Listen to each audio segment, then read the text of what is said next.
নমস্কার, কেমন আছেন আপনারা? আশা করি সবাই ভালো আছেন। উত্তরণ কৃষির এই পর্বে আমরা দেখাবো চারা নিয়ে জালিয়াতি।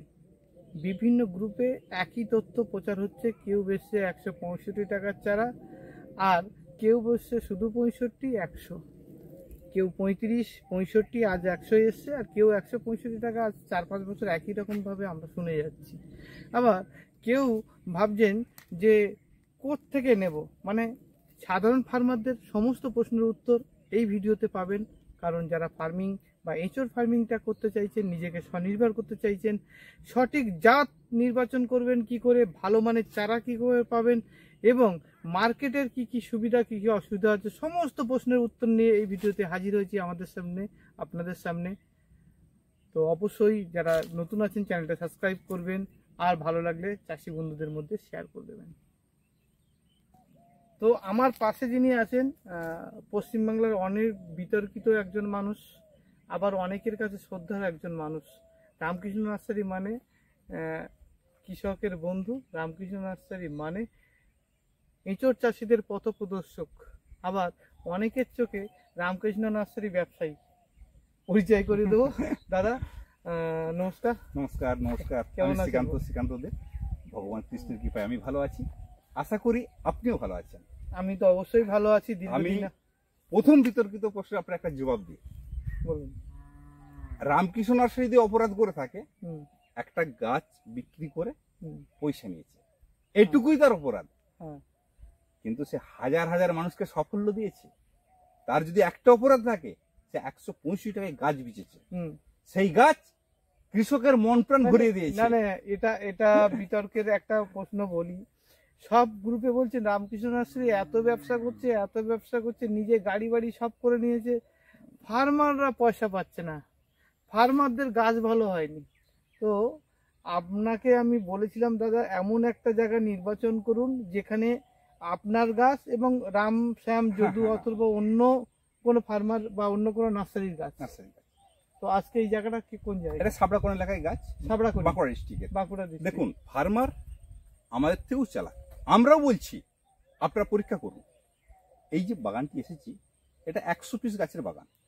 100 পিস। একটি ফার্মার আমাদের কাছ থেকে গাছ নিয়েছেন 50 পিস। অন্য নার্সারি, নাম বলছি না, ওনার কাছ থেকে গাছ লাগিয়েছেন 50 পিস।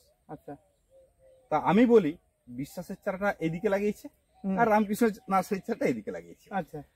আমি বলেছিলাম আপনি হয়তো আজকে 2 টাকায় ঠকলেন আমার কাছে, কিন্তু ওই বিশ্বাসের চারায় আপনি অবিশ্বাস প্রমাণ হয়ে যাবে ফলনে। তার জ্যান্ত উদাহরণ দিতেই আপনাকে নিয়ে এসেছি এই বাগানটায়, আপনার কথা মতো। না দাদা, একটা জিনিস শুধু আমার কথা নয়, আমি বহু ফার্মারদের কথা শুনতে পাচ্ছি, কেউ মানে আপনি দামি দামি চারা বিক্রি করেন, দাম বেশি। আমরা ফলনটা পার্থক্য দেখতে চাইছি, যে ওই কম দামের চারা কি আপনার মতো ফলন হচ্ছে, বা আপনি কি ওদের থেকে সমান ফলন দিচ্ছেন, বা আপনি কি কম হচ্ছে, বা ফার্মার কোথায় প্রতারিত? দেখুন, আমি যে পজিশনে দাঁড়িয়ে আছি, এটা 1 বিঘা জায়গা, জায়গাটা মিডল পজিশনে দাঁড়িয়ে আছি। মানে আমি দেখতে পাচ্ছি ফার্মার এধারও 50টা লাগিয়েছে, এধারও 50টা লাগিয়েছে। এদিকে লাগিয়েছে রামকৃষ্ণ নার্সারির চারা, এদিকে লাগিয়েছে অন্য নার্সারি। আমি নামটা বলছি না, জেলাটা বলছি না, কারণ কাউকে অপমান করার কাজ আমার নয়, সঠিকটা জানানো দরকার। আমি গাছটা দেখলাম। দাদা, আপনি আপনার নার্সারির বিশেষত্ব বলবেন, আর তার প্রমাণ আমরা এখানে আজকে ভিডিওতে দেবো বা দেখবো, ফার্মাররাও দেখবে। তো দেখুন, এইটা হচ্ছে বাইরের চারা নাকি? এটা ধরুন অন্য নার্সারির চারা। আচ্ছা, একটু ক্লোজ করে উপর থেকে নিচে পর্যন্ত আমি গাছটা দেখানোর চেষ্টা করব। উপর থেকে দেখানোর চেষ্টা করব, নিচে পর্যন্ত দেখাও, নিচে পর্যন্ত আস্তে আস্তে দেখাও। দেখুন, এখানে ফল হয়েছে, এখানে এক পিস আর একটা জোড়া ফল হয়েছে, নিচে পর্যন্ত দেখাও। আমি গাছটা দেখানোর চেষ্টা করবো, তাহলে টোটাল ফল কত? 1 পিস, আর একটা দেখুন এখানটায় হয়েছে 2 পিস। দুটো। তাহলে অন্য নার্সারির চারাতে কটা ফল হয়েছে? মোটামুটি চারটে। আমি দেখানোর চেষ্টা করবো, ঠিক আছে? প্রত্যেকটা গাছ দেখানোর চেষ্টা করবো। এই গাছটা দেখুন, ফল হবে না কে বলেছে? এই গাছটা কটা ফল আছে? এটি একটা আছে, আর এখানে মুচি আসছে, এইদিকে একটা আছে, দেখুন এইদিকে আছে একটা, দুটো। তাহলে এই গাছটা কত ফল হয়েছে? 3টে ফল আছে। 3টে ফল হয়েছে 2 বছরের গাছে। এই গাছটা এদেরও দেখি, এদেরও ওই বাইরের নার্সারির চারা যারা উপর থেকে নিচে পর্যন্ত দেখানোর চেষ্টা করবো। এটা আসেনি মনে হয় ফল দাদা? ফল আসেনি, এটা ফল আসে, তাহলে উপর থেকে নিচে পর্যন্ত ফল আসেনি। ফল আসে। এবার ঠিক অপোজিটে দেখুন রামকৃষ্ণ নার্সারির চারা আছে। আচ্ছা, এটা আপনার চারা? এটা আমাদের টোটাল 50 পিস আমাদের। আচ্ছা, একটু ক্লোজ করে দেখানোর চেষ্টা করবো। এক একটা থোকে আছে 50 পিস। এক একটা এটাই সেই বৃক্ষ তোমার পরিচয় কি? ফলে পরিচয়। ফলে পরিচয়। এক একটা থোকায় আছে 50 পিস। শুধু এটা না, এটা তো দাদা এ পাশেও দেখতে পাচ্ছি প্রচুর আছে। এই যে ওইদিকেও ফল আছে। এবং ঘুরে দেখানোর চেষ্টা করবো। কাঁদি তো নিচে নিচে নেমেছে। নিচে নেমেছে। বাপ রে বাপ, এইটুকু গাছে এত ফলন! এত ফলন। আবার দেখুন প্রায় 100-র কাছাকাছি ফলন আছে। 100 কাছাকাছি। এই যে এগুলো দেখুন, এই যে পুরোটাই লোড আছে ফল। বাপরে। আবার দেখুন আমাদের এই যে গাছ, এই একটা গাছ, প্রত্যেকটা গাছের ফলন দেখুন। মানে আমি দেখাই আপনাদের, এই দেখুন ফলন দেখুন, এই দেখুন, এই দেখুন, এগুলো গুনে শেষ করা যাবে না। শেষ করতে পারবেন। এই যে এখানেও হয়েছে, এখানে ফল আসছে, এখানেও হয়েছে, মানে আপনাদের এই কাঁদি সিস্টেমটা আছে। হ্যাঁ, ধরুন এই গাছটা তো আমার মিনিমাম 70-80 পিস ফল আছে। এই যে আবার এখানে কেটেওছে কৃষক কেটে উঠছে। ঠিক আছে, তাহলে একই ডেটের গাছ, একই জমিতে লাগানো, একই পরিচর্যা। আচ্ছা, যেখানে একটা গাছেতে আমার ফল আছে 50 পিস, 100 পিস, 70 পিস, ঠিক সেখানে একটা গাছে ফল আছে 3 piece, 4 piece, 3 piece, 4 piece, 2 piece. আপনি দেখুন না এই গাছের ফল কোথায়, এই গাছে ফল কোথায়। এদেরটাও যদি আসা যায় দাদা, এদের গাছে ফল নেই তো? না, ফল নেই কেন বলবো আমরা। আছে, কম এই আছে। এদিকে যদি আসি, এই যে 50 পিস গাছটা যে লাগিয়েছেন কৃষক, হ্যাঁ আপনি ডগ থেকে নিচে পর্যন্ত দেখান হ্যাঁ, গাছে কোথায় ফল আসছে, কোথায় ফল? কোথায় ফল আসছে। এটা তো ফল নেই, সেই ফল নেই। আমি পরের গাছটা দেখানোর চেষ্টা করবো। এই যে যে দুটো এসছে, এই গাছটায় কটা আসছে, এই দুটো তিনটে আসছে। তাহলে অন্য নার্সারি গাছগুলো আপনারা দেখছেন, হ্যাঁ, আর রামকৃষ্ণ নার্সারি গাছ যে কোনো মানুষ আসতে পারেন। এই গাছটাও দেখাই, ওটা চলো অন্য নার্সারি গাছটা দেখাও। এটা দুটো আছে, দুটো চারটে আছে গাছ। এই যে একদম ডগ পর্যন্ত দেখাও। দাদা একটা কথা যদি এখানে আমরা আলোচনা করি, মানে এবার আমাদের গাছগুলো একটু দেখানোর চেষ্টা করবো আর একবার। তাহলে রেডিটা তো আমাদের, আপনি শুধু ফলের গোছটুকু দেখুন, ফলের গোছটুকু, মানে এইসব গাছগুলো তো প্রত্যেকটা ফলের গোছ। প্রত্যেকটা গোছ।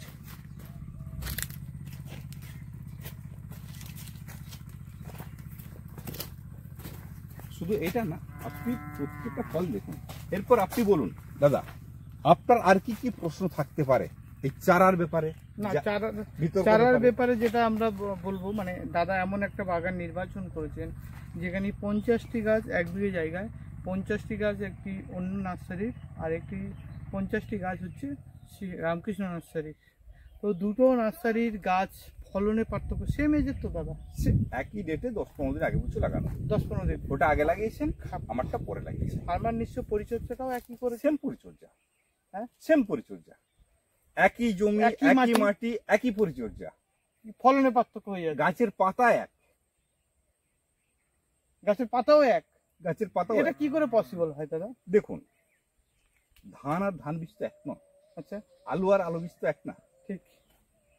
কৃষকের প্রয়োজন হয় উন্নত প্রযুক্তি। কিন্তু যখন ফার্মার এই চারাটা সংগ্রহ করেছিলেন, ইনস্ট্যান্টে 65 টাকা করে উনি লাভ পেয়েছিলেন তখনকার সময়। দেখুন, সে প্রশ্নে আমি যাচ্ছি না, কৃষকের লাভটা বুঝতে হবে।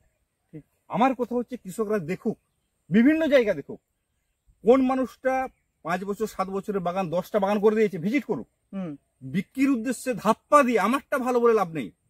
ঠিক। ভালো তো তখনই 2 মাস 4 মাস 2 বছরের গাছ দেখে লাভ নেই।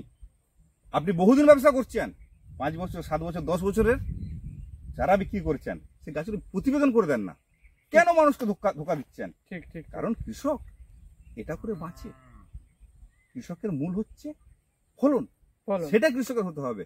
হ্যাঁ, যদি কৃষক ঠকে না যেত তাহলে আমার সেক্ষেত্রে বলার কিছু থাকতো না।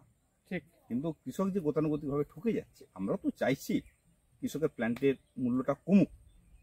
যে হারে শ্রমিকের বেতন আজকে 300 টাকা 350 টাকা নিচে শ্রমিক পাবেন না, গড় গাছ ছাড়া দিতেই পারবেন না আপনি। ঠিক। মানে দাদা আমি একটা জিনিস দেখেছি, মানে আপনার দিক থেকে মানে কোয়ালিটির কম্প্রোমাইজ কোনোদিন হয় না। আপনি আসতে পারেন আমাদের নার্সারিতে, আমাদের ওখানে 7 লক্ষ বীজের গাছ। 7 লক্ষ 7 লক্ষ 12,000 মাদার গাছ, 7 লক্ষ বীজের গাছ থেকে আমরা মাত্র 30 থেকে 35,000 সঠিক চারাটা বেছে নিয়ে আচ্ছা তৈরি করার চেষ্টা করি গাছের যে নিচের পাটটা। আর আচ্ছা 12,000 মাদার গাছ থেকে মানে বছরে 30 থেকে 35,000 চারা আপনার প্রোডাকশন হয়। উৎপাদন করতে গিয়ে আমাকে 7 লক্ষ বীজের চারা করতে হয়। ও 30-35,000 চারা উৎপাদন করতে গিয়ে 7 লক্ষ বীজের চারা বীজ চারা করতে হয়, তার থেকে আমাকে সরেসটা বেছে নিতে হয় 30 থেকে 35,000।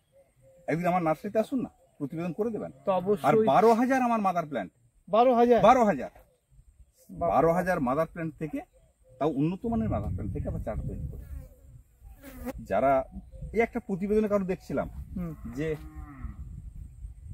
গত বছর 1 লাখ বীজেছি, এবছর 1.5 লাখ বীজবো, মানে উদ্দেশ্যই তো বিক্রি। ঠিক তাহলে 1.5 লক্ষ চারা তৈরি করতে গেলে, যেখানে 30,000 চারা তৈরি করতে গেলে আমাদের 12,000 মাদার প্ল্যান্টের দরকার হয়, তাহলে ওনার কত মাদার প্ল্যান্ট আছে, কত বড় বাগান আছে, কত বড় বাগান আছে। মার্কেট থেকে 10 টাকায় কিনলাম, 20 টাকায় দিলাম, এটাই চলছে ব্যবসা। কৃষক বুঝুক না, প্রয়োজনে আসুক, চাষি চাষ করেছেন এরকম 50টা বাগান আমি, মানে আপনার তত্ত্বাবধানে না কৃষক দেখুন, কৃষক তো সঠিকটা চাইছেন বলে এই যে কৃষকটি উনি চেয়েছেন 20 বিঘা প্ল্যান্ট করবেন, লাগাবেন। উনি ঠকবেন কেন? উনি প্রাথমিক পর্যায়ে 50টা অন্য জায়গার গাছ লাগিয়েছেন, 50টা আমাদের জায়গার গাছ লাগিয়েছেন, সঠিক বুঝেছেন, ফলাফল পেয়েছেন, 20 বিঘার বুকিং করেছেন, 20 বিঘার বুকিং করেছেন, এটাই হচ্ছে আমাদের সাফল্য। মানে নার্সারি বলছেন, মানে শ্রীকান্ত দা যিনি অনার আছেন উনি বলছেন বছরে কোয়ালিটি চারা উনি 30 থেকে 35,000 করতে পারেন, তার জন্য 7 লক্ষ বীজের গাছ করতে হয়। যে কোনো মানুষ যে কোনো দিন এসে দেখে যেতে পারে, মানে আপনার ওই মাদার প্ল্যান্ট বা আমার যে 7 লক্ষ বীজের গাছ এটা ভিজিট করতে পারে। হ্যাঁ, প্রয়োজনে একটা একটা করে গুনে নিতে পারে। তো কিছু বলার নেই, কারণ দীর্ঘদিন ভালোটা তৈরি করে কৃষকের হাতে তুলে দেওয়াটাই হচ্ছে আমাদের মূল উদ্দেশ্য। আজকে যে পয়সার কথা বলছেন, যদি পয়সাটাই মূল হয়, আপনারা তো বলছেন বিঘায় 1 লক্ষের বেশি, কৃষকরা 4 লাখ 5 লাখ পাচ্ছে, আমার 52 বিঘা এরিয়া, সমস্ত বাগান মানে নার্সারি রামকৃষ্ণ নার্সারি নিজে না মানে বাগান করে মানুষকে করায় কৃষকের সাফল্যের জন্য।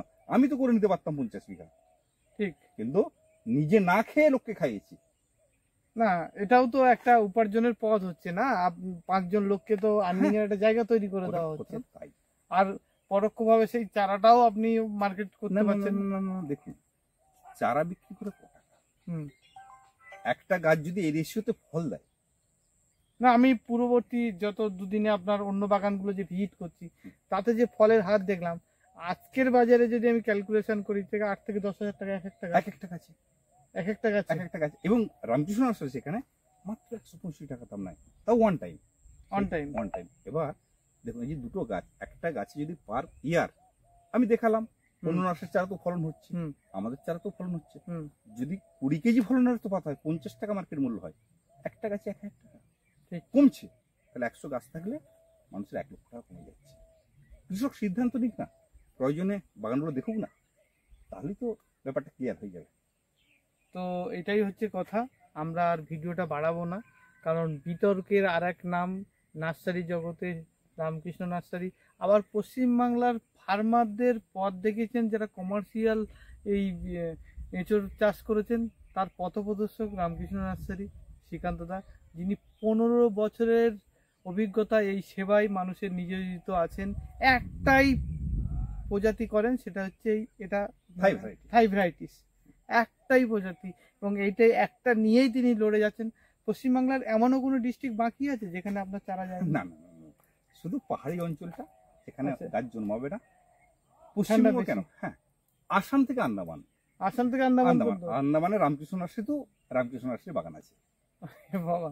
আন্দামানে রামকৃষ্ণ যে আশ্রম আছে, তাতেও রামকৃষ্ণ নার্সারি প্ল্যান্ট লাগানো আছে, আর আসামেও আছে, ত্রিপুরা বা ভারতবর্ষের বিভিন্ন রাজ্য তো আছেই। আচ্ছা, যাই হোক, আমরা এবার শুরু করেছি, প্রত্যেকবারের মতো এই সিজনে প্রচুর প্রতিবেদন আসবে, যারা প্রতিষ্ঠিত ফার্মার বা প্রতিষ্ঠিত চাষি, যারা এঁচড় চাষটা করে সাফল্য অর্জন করেছে। তো দেখতে থাকুন, এরকম ভিডিও দেখার জন্য চ্যানেলটাকে অবশ্যই সাবস্ক্রাইব করে রাখবে, বন্ধুদের মধ্যে, ফার্মারদের মধ্যে শেয়ার করে দেবে। দেখা হবে পরবর্তী কোনো পর্বে। ভালো থাকবে।